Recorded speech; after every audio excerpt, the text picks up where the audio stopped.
कीमती सी चीज आपको दे रहे हैं गुरु पूर्णिमा के अवसर पर, बहुत कीमती सी चीज दे रहे हैं। प्रैक्टिकल जरूर करना कि सियोर वाला महाराज झूठ तो नहीं बोल दिया।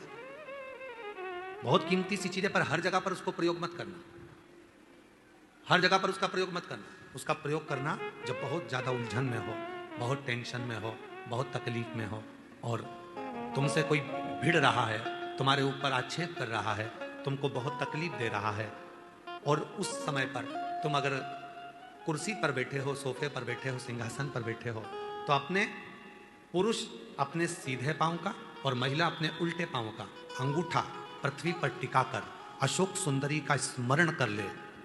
उतनी देर में आपका जो मन का टेंशन है, चिंता है, जो सामने उलझन आकर खड़ी है, 7 से 8 मिनट लगता है, धीरे धीरे धीरे धीरे हल होना प्रारंभ हो जाता है।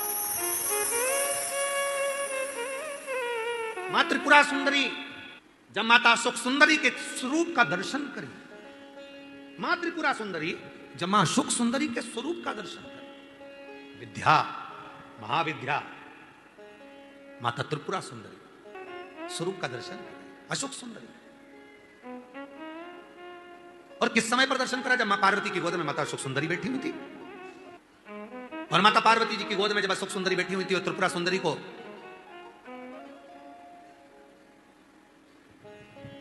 मां जगतजननी जगदम्बा अम्बा ने अब उस विद्या को स्मरण किया, और माता त्रिपुरा सुंदरी ने जब अशोक सुंदरी का दर्शन किया, देखा, देखकर क्या दूं मैं इस मातृ शक्ति की गोद में जो बैठी है उसको क्या दिया जाए?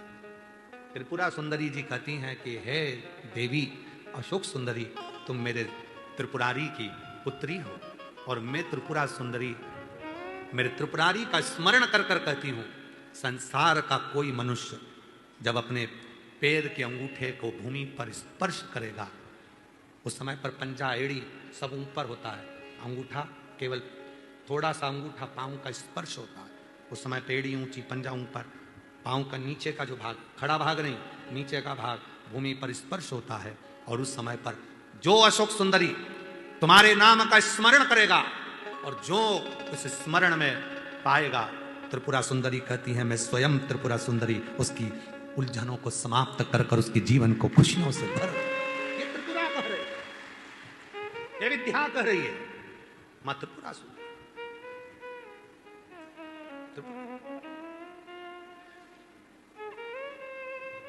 कितना कितना महाराज आप लोगों से निवेदन करें, बहुत विनय। शरीर में रोग आ गया ना, अजान दो, बीमारी, वो बहन से मिलो जिस बहन को सारे डॉक्टरों ने कैंसर कह दिया, शरीर में कैंसर फैल गया, कीमो तक लगवा लिए, डॉक्टर कहा कीमो तक लगवाए, दवाइयां ली, कीमो करवाए, और कितने 7-8 कीमो करवा लिए, तब भी फिर डॉक्टर ने कह दिया 6 महीने की मेहमान। कीमो हो गए, इलाज हो गया, वो अभी आई थी, कीमो हो गए, इलाज हो गया, और फिर डॉक्टर ने कह दिया 6 महीने की मेहमान है, घर ले जाओ।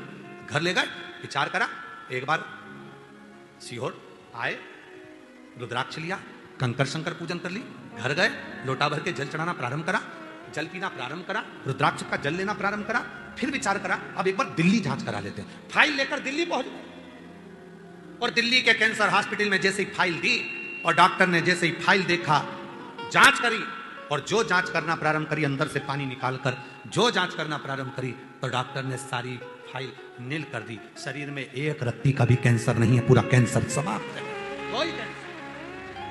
विश्वास। अभी हम उनसे पूछ रहे थे कि बाबा पर तुम्हारा इतना भरोसा? हाँ, आपने कहा था अशोक सुंदरी वाली जगह पर हाथ लगाना, और हाथ लगाकर अपने शरीर पर लगाकर श्री शिवाय नमस्तुभ्यम कहना। मैं रोज करती हूँ, प्रतिदिन करती हूँ। वो कह रही थी मेरा छोटा सा बच्चा, डॉक्टर ने 6 महीना दे दिया, मेरे बाबू को कौन संभालेगा, मेरे बच्चे को कौन संभालेगा, मेरे बेटे को कौन संभालेगा, जिसको उसका पति गोदी में रखा था। मैं अपने अशोक सुंदरी की जगह पर हाथ रखकर कहती थी बाबा मेरे बच्चे के लिए मुझे प्राण वापिस दे दे।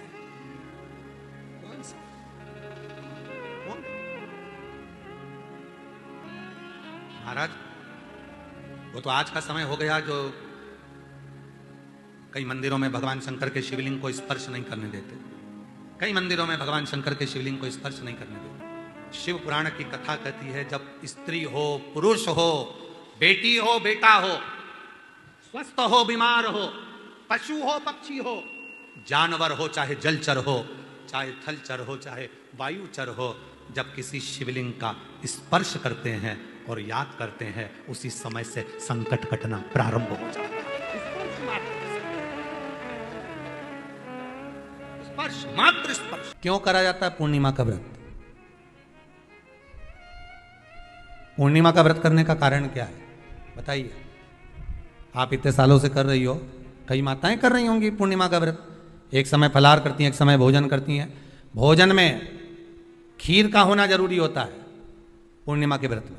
दूध की सामग्री होना जरूरी होती है पूर्णिमा के व्रत में। 12 महीने की पूर्णिमा करो, मना नहीं है। और पूर्णिमा उठाने का भी समय होता है चैत्री।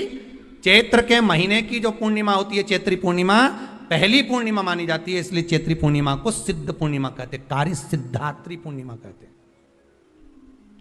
सिद्ध करने वाले। मनोरथी पूर्णिमा कहते हैं।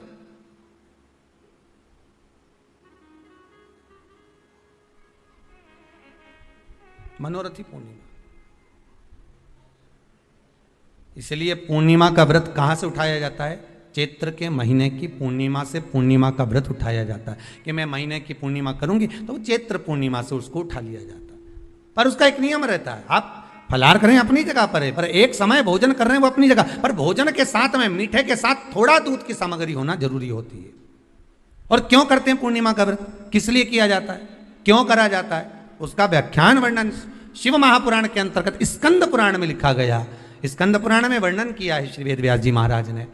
कहा यह पूर्णिमा का व्रत इसलिए किया जाता है कि व्यक्ति का जब मन गलत भ्रम में जाने लगता है, मन जब गलत जगह पर जाने लगता है, तो ये मन को गलत जगह पर ले जाने वाला कौन होता है? तो कहा यह चंद्र होता है। व्यक्ति की राशि के अंतर्गत, व्यक्ति की पत्रिका के अंतर्गत, व्यक्ति की ग्रह दशा के अंतर्गत जब चंद्र बेकार चलता है तो व्यक्ति अच्छा करते करते भी बेकार करने लग जाता है। चंद्र डोल रहा है।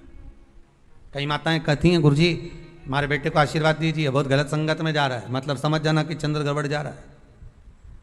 बेटी अगर गलत मार्ग पर जा रही है, बेटी अगर गलत संगत में जा रही है, किसी अन्य व्यक्ति को आकर्षित हो, चंद्र गड़बड़ हो रहा है, उसका चंद्र कहीं जा रहा है। कोई पुरुष, कोई लड़का, कोई गलत मार्ग पर जा रहा है, चंद्र गड़बड़ हो रहा है। घर में जो क्लेश उत्पन्न होता है, घर में जो विवाद उत्पन्न होता है, उस विवाद को रोकने के लिए केवल चंद्र की ही, इसलिए तो पूर्णिमा घर की नारियां हमारे यहाँ हिंदू धर्म में यहां तक स्कंद पुराण में कह दिया कि प्रत्येक पूर्णिमा। आप लोग कभी आप लोगों ने सत्यनारायण जी की कथा करवाई है? जितने लोग आस्था चैनल पर कथा सुन रहे हैं, जितने लोग फेसबुक यूट्यूब पर कथा सुन रहे हैं, यूट्यूब पर कथा का श्रवण कर रहे हैं, उनने कभी सत्यनारायण की कथा करवाई होगी। तो उसमें लिखा है हर कार्तिक, हर पूर्णिमा को, हर संक्रांति को ब्राह्मण सत्यनारायण भगवान की कथा या राजा या वैश्य कथा को कराता था, या बढ़िया कथा कराता। सुनी कि नहीं सुनी ये बात? सत्यनारायण भगवान की कथा में लिखा है, स्कंद पुराण के अंतर्गत जो सत्यनारायण भगवान की कथा का स्मरण किया उसमें लिखा है प्रत्येक संक्रांति पूर्णिमा को सत्यनारायण की कथा करवाने लगा और ये योनि को प्राप्त हुआ। इस योनि से छूटा, इस योनि में गया। लिखा है, सब कुछ लिखा है। अब उत्ते से समझ जाओ कि पूर्णिमा को सत्यनारायण की कथा करने का बोला है। तो पूर्णिमा को सत्यनारायण की कथा का क्यों बोला? वैसे तो रोज कराओ सत्यनारायण जी की कथा, प्रतिदिन कराओ, मना नहीं है। आप क्या कोई विशेष फंक्शन है आप सत्यनारायण जी की कथा करवा, पर पूर्णिमा संक्रांति को और संक्रांति को पूर्णिमा को सत्यनारायण की कथा का स्मरण क्यों करवाया गया? क्योंकि पूर्णिमा के दिन अगर ये भगवान का व्रत रख लेगी, पूर्णिमा के दिन अगर ये खीर का प्रसाद बना लेगी, थोड़ा सा दूध की कोई सामग्री बना लेगी और भगवान को भोग लगा देगी, भले सत्यनारायण भगवान के भाव से बनाए, भले सत्यनारायण जी के निमित्तार्थ बना, पर अगर इसने सत्यनारायण भगवान के निमित्त से बना, पर पूर्णिमा के दिन अगर ये व्रत रखेगी, उपास रखेगी या कोई सामग्री बनाकर भगवान की पूजन कर लेगी, तो इसके घर में जो अशांति है वो शांति में बदल जाएगी। इसलिए कई घरों में आज भी सत्यनारायण भगवान की पूजन हर पूर्णिमा को करती है। माता किताब लेके बैठ जाती है, तुरंत तुरंत उन्हें ऑफिस जाना, कहीं काम पे जाना, और तुरंत तुरंत उसने तुरंत जल्दी जल्दी कलश रखा, कलश नहीं भी रखे तो भगवान की पूजन कर को रखे, ब्राह्मण देवता को बुला लेगी, ब्राह्मण नहीं आएंगे तो खुद कर लेगी, पर करती जरूर है। इतना सा आटा सेक लेगी, पंजेरी बनाई, सीरा बनाई, मिठाई रख दो, कुछ भी करेगी, पर सत्यनारायण की कथा कर ले, उसका मन लग गया उसमें। मतलब पूर्णिमा को करना है। उसको करने से क्या होता है? शांति रहती है, शीतलता रहती है। जिसके घर में हर महीने की पूर्णिमा को खीर बनती हो, ध्यान दीजिएगा, बहुत सुंदर संवाद चल रहा है, बहुत ध्यान देने वाली बात है। प्रत्येक महीने की पूर्णिमा को जिसके घर में दूध की सामग्री बनती हो, दूध की सामग्री तैयार होती हो, खीर प्रसाद तैयार होता हो, उसके घर में कभी क्लेश नहीं हो सकता। चाहे सास बहू एक दूसरे के सामने वो कहे ना, वो सांप और नेवले की लड़ाई क्यों ना, फिर भी शांति हो जाती है। पर प्रत्येक महीने की पूर्णिमा होना चाहिए। ये नहीं कि तुमने एक महीने की पूर्णिमा पे बना लिया और दूसरे महीने की पूर्णिमा को गायब कर दिया। फिर किसी ने कह दिया आज चूरमा तो बन रहा है, दाल बाटी तो बन रही है चूरमे के साथ में, लड्डू बन रहे हैं, तो काय को खीर बना रही हो? तो तुमने अब वो खीर प्रसाद। गणेश पुराण में आता है कि शमी वृक्ष की पत्ती को जब कोई नारी, पुरुष, बच्चा, बूढ़ा, जवान उस शमी के पत्ते को बेलपत्र के साथ लेकर जब शिवालय तक जाता है, जितनी देर तक वो शमी का पत्ता उसके हाथ में रहता है, जितनी देर तक शमी का पत्र उसके घर में रहता है, जितनी देर तक शमी का पत्र उसके स्पर्श में रहता है, उतने उतने शरीर के रोग, दुख, ताप काट देता है और उसे अलग से बल प्रदान कर देता है। शमी पत्र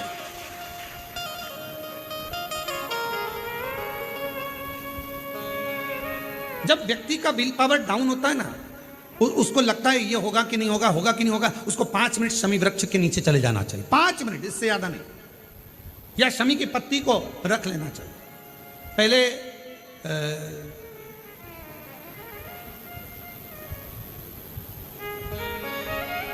कोई स्थान का ध्यान नहीं आ रहा है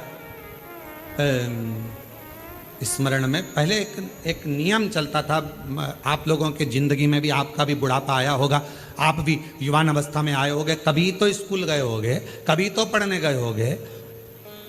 सबसे पहले अगर हमारे विद्याध्ययन को निकालेंगे तो हमारे यहाँ एक नियम चलता था कि शमी की पत्ती को किताब के अंदर उसको विद्या के रूप में रख लिया जाता था। बाद में ये नई नई डिजाइन की पत्ती आ गई तो विद्या का पेड़ पैदा कर दिया इनने। अब वो विद्या का पेड़ पैदा कर दिया तो विद्या को रखने लगे। विद्या की पत्ती को लोग शमी की पत्ती समझने लगे, क्योंकि उसमें भी ऐसी पत्तियां निकली रहती है और शमी की पत्ती भी ऐसी ऐसी निकली रहती है। तो पहले नियम था कि किताब के अंदर शमी की पत्ती को रख लेते थे और कहते थे इसमें विद्या है, इसमें विद्या है। विद्या का मतलब क्या? उसको बल मिलता था, एनर्जी मिलती थी। एग्जाम में बैठा, कंपटीशन एग्जाम में बैठा, जब वो कोई इंटरव्यू देने के लिए बैठा या टेस्ट देने के लिए बच्चा बैठता तो वह खुश होता था, मेरी किताब में शमी, मेरे किताब में विद्या रखी है। विद्या से मतलब आज के जमाने में लोग विद्या का पेड़ की पत्ती रख लेते हैं, पर रखते क्या थे?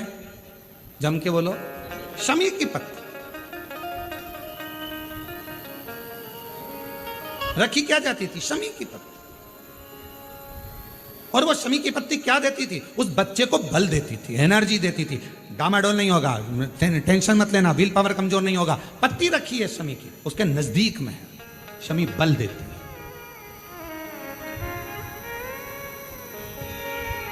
जो ये ऑनलाइन कथा चल रही है, ये शमी मंदार शिव महापुराण की कथा चल रही है, शमी कथा। और बहुत सावधानी से इसका स्मरण करिएगा कि एक शमी के वृक्ष की पत्ती कितना बल देती है, कितना बल।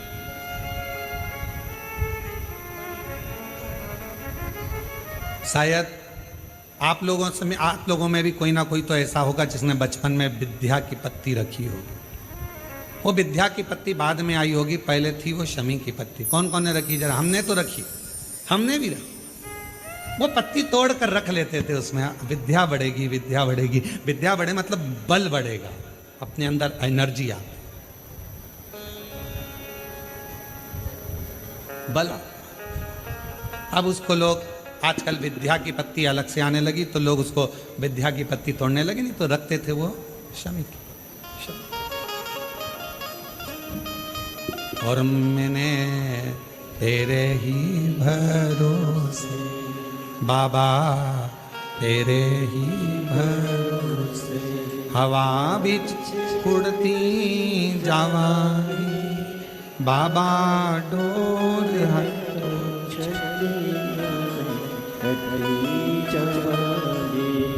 भोले मैं तेरी शंभो मैं तेरी हवा बिच उड़ती जावांगी, बाबा डोर हटो चढ़ी नामे कटरी जावांगी। जैसे शिव का द्वार बेलपत्र, यहाँ शास्त्र कहता है आंवले का वृक्ष, शमी का वृक्ष, पीपल का वृक्ष, बट वृक्ष, ये हमको बल देते हैं।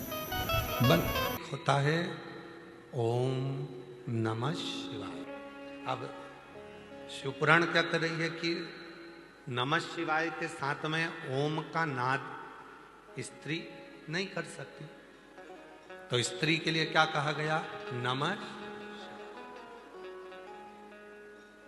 पर शिव पुराण ने बीच का एक रास्ता दे दिया, भटकना नहीं है, शिव को छोड़ना नहीं है। कोई कहेगा नमः शिवाय जपो, कोई कहेगा ओम नमः शिवाय जपो, कोई कुछ कहेगा, कोई कुछ कहेगा। शिव पुराण ने कह दिया कि तुम स्त्री हो, पुरुष हो, बच्चे हो, बूढ़े हो, बुजुर्ग हो, कैसे भी हो, उच्चारण करो श्री शिवाय नमस्ते। इसमें कोई दोष नहीं, इसमें यह विचार नहीं करना पड़ेगा कि हमने क्या जपा क्या ना जपा। कभी मौका लगे तो अपनी जिंदगी में जप कर देखिए, क्या देता है श्री शिवाय नमस्तुभ्यं।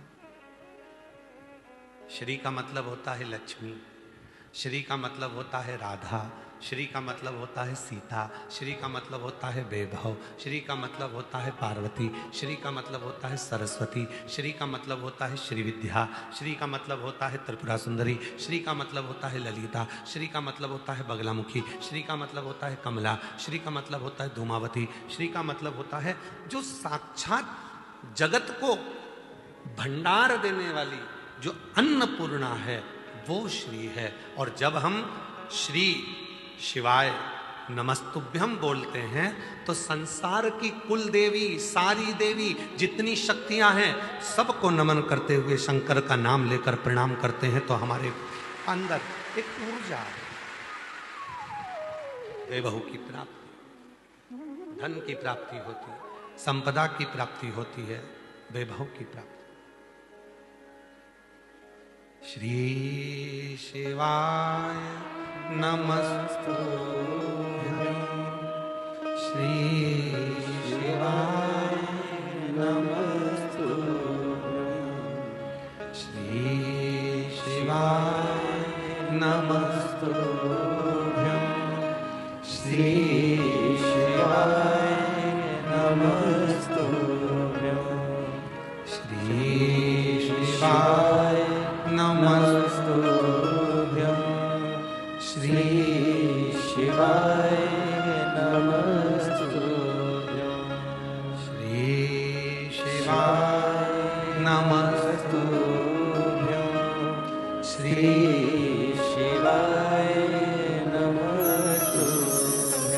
एक उच्चारण जब हम करते हैं, लक्ष्मी हमारे घर में प्रवेश करती है। एक उच्चारण जब हम करते हैं, श्री वैभव हमारे घर में प्रवेश करता है। श्री वैभव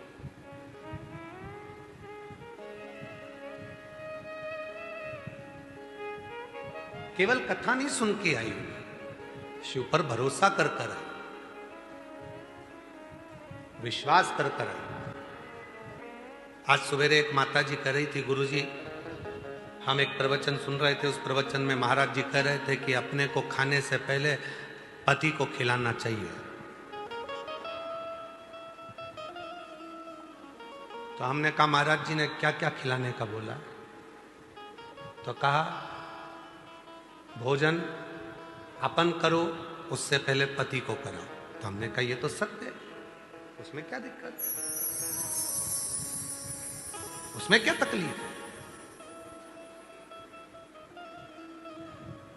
तो कहा सास को पहले खिलाएं, ससुर को पहले खिलाएं कि पति को पहले खिलाएं?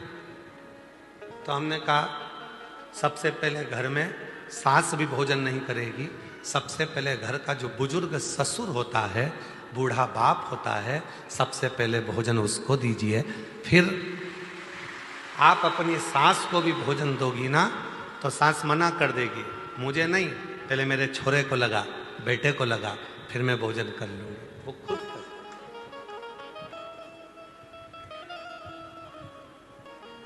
फिर उनको दीजिए और दिल से सारी चिंता को मुक्त होकर, पहले भी कहा आज फिर कहते हैं, शिव महापुराण की कथा पंडाल में सुनने के लिए उस दिन जाना जिस दिन तुम्हारे अंदर शंकर जी के प्रति विश्वास हो जाए। विश्वास तो जाओ, वरना मत जाओ। टाइम बर्बाद तो बिल्कुल मत करो।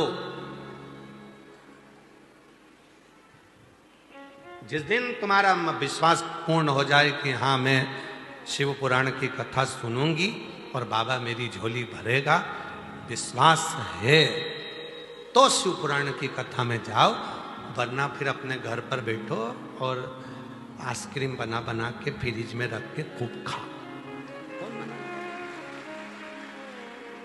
टाइम बर्बाद मत करो। सब जा रहे हैं तो हम भी जाएंगे, नहीं नहीं नहीं, बिल्कुल मत आओ। विश्वास है मैं जाऊंगी, एक लोटा जल कंकर शंकर की भूमि पर चढ़ाऊंगी, 5 कंकर बीन कर मैं पूजन करूंगी, शिव जी को नमन करूंगी, 108 बार श्री शिवाय नमस्तुभ्यम बोलूंगी और 5 दिन की शिव पुराण की कथा सुनकर आऊंगी। मेरा बाबा जो मैं मांगूंगी वो मुझे देगा। तब समझो कि बाबा ने कृपा